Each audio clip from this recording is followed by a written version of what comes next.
How to play GTA 4 on PS5. So hello guys, welcome back to my YouTube channel. In this video I'll be discussing about how to play GTA 4 on your PS5.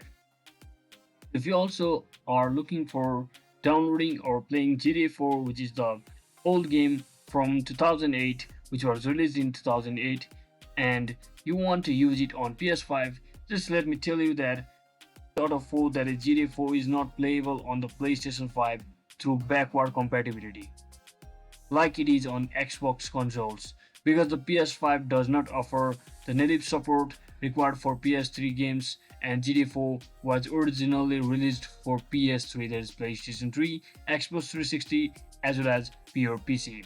So while Xbox Series or XS consoles can play GTA 4 via backward compatibility, the PS5 does not offer this functionality.